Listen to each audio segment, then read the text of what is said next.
एक बार फिर आपको प्रोग्राम में खुशामदीद कहेंगे। हुकूमत पाकिस्तान ने 2026 में तमाम बिजली सार्फिन को रिलीफ देने का फैसला किया है, जिसकी बुनियाद कैप्टिव पावर लेवी से हासिल होने वाली आमदन होगी। अब ये फैसला दरअसल पाकिस्तान और IMF के दरमियान होने वाले एक मुआहदे का हिस्सा है, जिसका मकसद एनर्जी के निज़ाम को ज़्यादा शफाफ और पायदार बनाना है। कैप्टिव पावर प्लांट्स वो सनती यूनिट्स होते हैं जो खुद गैस या RLNG से बिजली पैदा करते हैं, क्योंकि इन्हें ग्रिड महंगा या अनस्टेबल लगता था। बरसों तक ये निज़ाम सनत के लिए सस्ता और फ़ायदेमंद रहा, मगर इसका बोझ आम बिजली सार्फिन और कौमी खजाने पर पड़ता रहा। अब IMF ने इसी अदम तवाज़ुन को ख़त्म करने पर जोर दिया है। इसीलिए 2025 में captive power plants levy act के तहत एक नया टैक्स मुतारिफ कराया गया है, जो पहले मरहले में 5% लेवी लगाई गई है, जो अब 10% हो चुकी है। फरवरी 2026 में ये 15% और फिर अगस्त 2026 में ये 20% तक पहुँच जाएगी। और इसके साथ कैप्टिव पावर प्लांट्स के लिए गैस की कीमत भी 3000 से बढ़ाकर 3500 रुपये फ़ी MMBTU कर दी गई है। इस लेवी से जमा होने वाली रकम सीधी हुकूमत के पास नहीं रुकती, बल्कि एक तयशुदा तरीक़ाकार के तहत बिजली कंज्यूमर्स को वापस दी जाती है। और इस तरीक़ाकार में पहले पेट्रोलियम डिवीज़न लेवी वसूल करता है, फिर ये रकम फाइनेंस डिवीज़न और फिर बाद में पावर डिवीज़न को मुंतकिल होती है।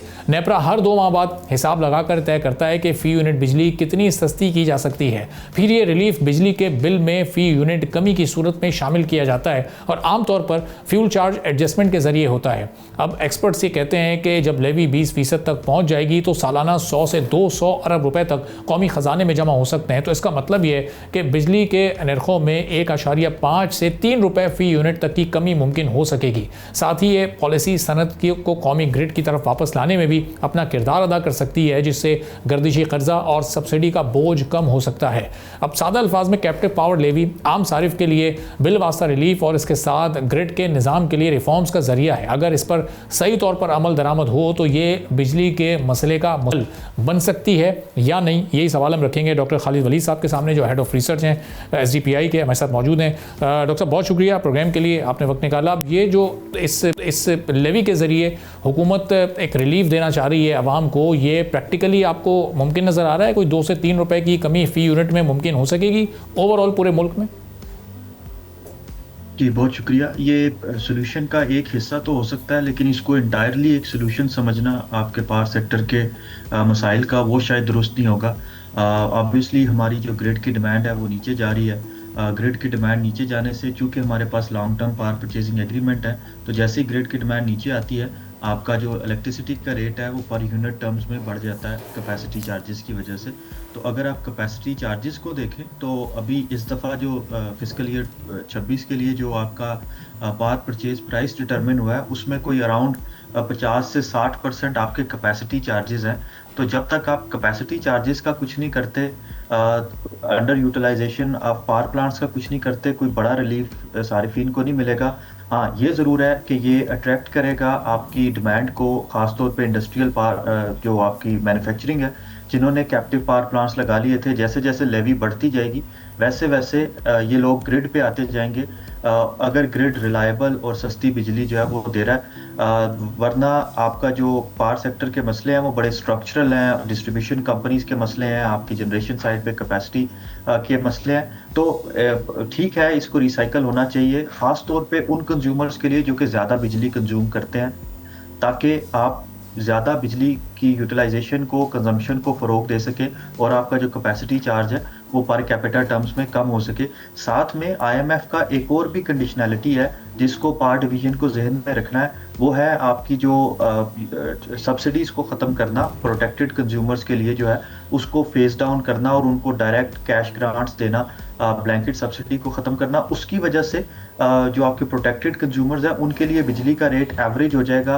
अगेन ये जो है वो इनकरेज करेगा उन लोगों को जो ज़्यादा बिजली कंज्यूम करते हैं। लेकिन आपको साथ में ये भी देखना होगा कि जो इतने ज़्यादा प्रोटेक्टेड कंज्यूमर्स हैं, क्या वो डायरेक्ट कैश ग्रांट के थ्रू उसका उनकी वेलफेयर किस तरह से जो है वो हो रही होगी। तो जो IMF की सारी कंडीशनैलिटीज़ हैं उनको जहन में रखते हुए हमें जो है वो एक इंटीग्रेटेड प्लानिंग की तरफ आना होगा। ख़ास तौर पे आपका जो नेट मीटर्ड सोलर सार्फिन है उनको देखते हुए उनको किस तरह से एक पॉजिटिव वे में ग्रिड के फ़ायदे के लिए यूज़ करना है, उसके लिए भी हुकूमत को कुछ करना होगा। साथ में जो रैपिड सोलराइजेशन हो रही है, ऑफ ग्रिड और बैटरी का जो रेवोल्यूशन आ रहा है उसमें भी देखना है कि वो भी काज कर रहा होगा कि आपके जो ग्रिड की डिमांड है वो नीचे आ रही है। एक साइड पे तो हुकूमत बड़ा अच्छा कर रही है कि वो कैप्टिव पावर प्लांट्स को बंद करिए, दूसरी साइड पे जो consumer residential consumers of grid हो रहे हैं उसकी वजह से भी आपका जो कैपेसिटी चार्जेस है वो पर कैपिटा टर्म्स में बढ़ते हैं, तो इस इक्विलिब्रियम को भी बरकरार रखना हो।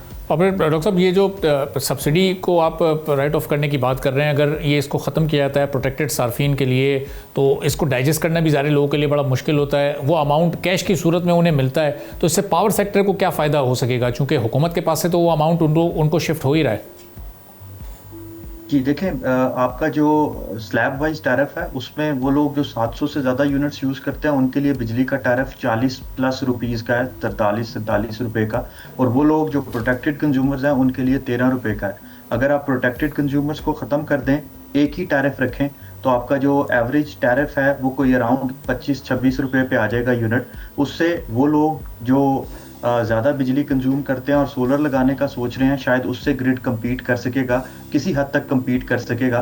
तो कुछ प्लानिंग इस तरह से हो रही है, और आपके जो ब्लैंकेट सब्सिडी जिनको दी जा रही है उनको IMF के मुताबिक आप बेनज़ीर इनकम सपोर्ट प्रोग्राम के थ्रू डायरेक्ट कैश ग्रांट्स देंगे, जो कि वाकई मुस्तहिक हैं या जिन्होंने मल्टीपल मीटर्स लगाए हुए हैं, उससे भी शायद छुटकारा मिल सकेगा पावर डिवीजन को। लेकिन अगेन इसको थोड़ा सा इंटीग्रेटेड वे में, कहीं आप एक प्रॉब्लम को सॉल्व करते करते 2-3-4 और ना खड़ी कर दें।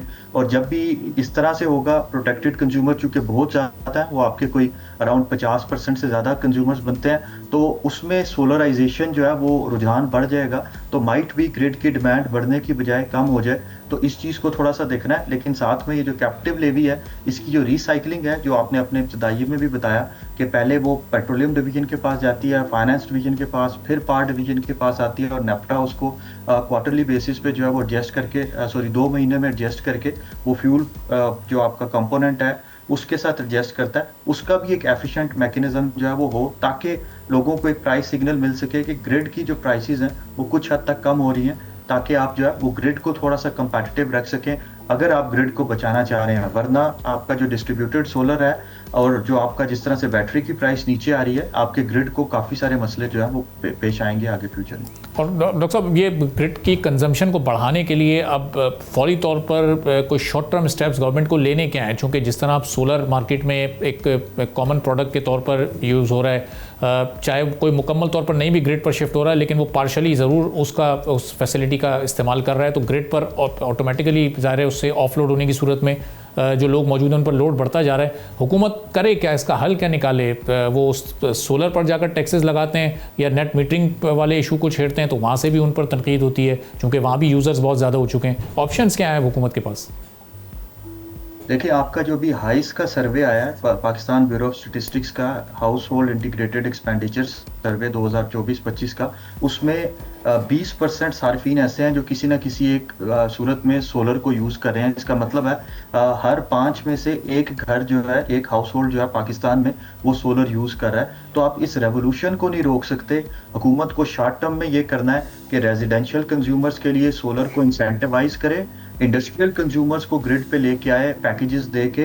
पाकिस्तान में इस टाइम पे टोटल कंज्यूमर्स का सिर्फ 1% इंडस्ट्रियल कंज्यूमर है, वो 1% 22% इलेक्ट्रिसिटी कंज्यूम करता है। तो अगर आप इकोनॉमिक और ईज ऑफ डूइंग बिजनेस करते हैं मुल्क में, और इंडस्ट्री फरोख पाती है, आपके स्पेशल इकोनॉमिक जोन्स चलते हैं, तो वो 1% अगर 2% होता है, तो उधर से आपकी इलेक्ट्रिसिटी कंजम्पशन 22% से बढ़ के 44% हो जाएगी। तो उससे आप अपनी ग्रिड की डिमांड को पूरा कर सकते हैं। तो शॉर्ट टर्म में हुकूमत को ये जो स्टेप लेने जा रहे हैं, डिसइंसेंटिवाइज कर रहे हैं नेट मीटरिंग को, रूफटॉप सोलर को, ये नहीं करना चाहिए। रेजिडेंशियल कंज्यूमर्स के लिए इसको फरोग दें, ग्रिड पे बैटरीज लगाएं ताकि आप इलेक्ट्रिसिटी स्टोर कर सकें, और इंडस्ट्रियल कंज्यूमर्स को इंसेंटिवाइज करें।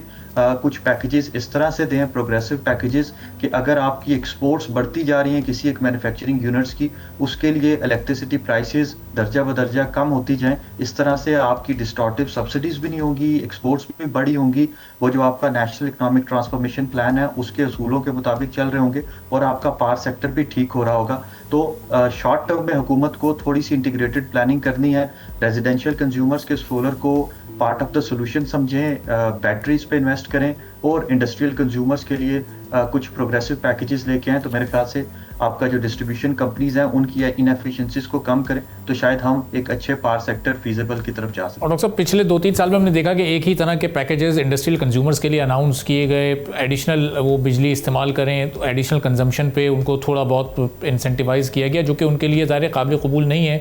तो ये इस पर अभी तक कोई ऐसा कोई प्लान हमें नज़र नहीं आया हुकूमत का, पावर मिनिस्ट्री का, कि इंडस्ट्री पर कैसे इस वक्त इंसेंटिव्स उनमें डिस्ट्रीब्यूट किया जाए या अपनी एक्सपोर्ट्स को या प्रोडक्शन को बढ़ाया कैसे जाए, जो कि इंडस्ट्री की बहुत ज़्यादा इस वक्त डिमांड भी है कि एक्सपोर्ट्स भी हमारी डिक्लाइन हो रही हैं इस साल, बहुत सारे चैलेंजेस इस वक्त हमें दरपेश हैं। कोई ऐसा फ्रूटफुल प्लान नज़र आ रहा है आपको हुकूमत के पास?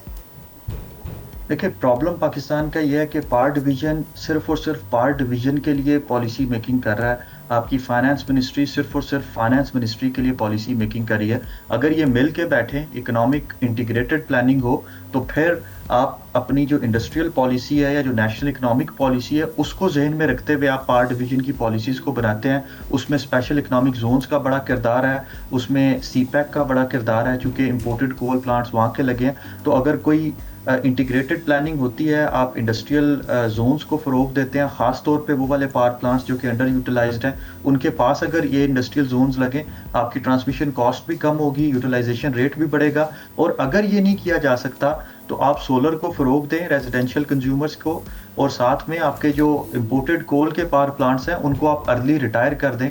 काफ़ी सारे मैकेनिज़म्स मौजूद हैं, क्लाइमेट फाइनेंस को यूज़ करते हुए आप एक अच्छा इकोनॉमिक केस बना सकते हैं उसमें।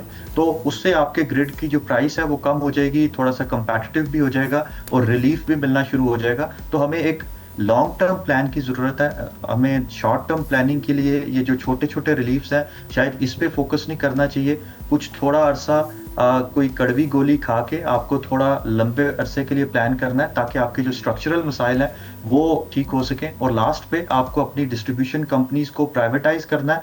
अगर आप प्राइवेटाइजेशन की तरफ जा रहे हैं, तो सिर्फ प्राइवेटाइज नहीं करना, जब तक आप उनको कंपटीशन में नहीं लेके आएंगे एक दूसरे के साथ, तब तक आपकी क्वालिटी ऑफ सर्विस, कलेक्शन का रेशो और आपकी जो सब्सिडीज मिल रही है उनको, उसका रेशो कम नहीं होगा। तो आपको ये सारे के सारे एक ही साथ में ये वाला एक इंटीग्रेटेड रिफॉर्म प्लान की सूरत में आगे जाना होगा, वरना आपके ये जो क्रॉनिक मसाइल्स हैं ये इसी तरह रहेंगे। बहुत बहुत शुक्रिया डॉक्टर खालिद वली साहब, हेड ऑफ रिसर्च, हमारे साथ मौजूद थे, गुफ्तगू आपने सुनी। इसी के साथ आज के प्रोग्राम से इजाज़त दीजिए। अल्लाह हाफ़िज़। सब्सक्राइब करें और बेल दबाएं ताकि कोई खबर रह न जाए।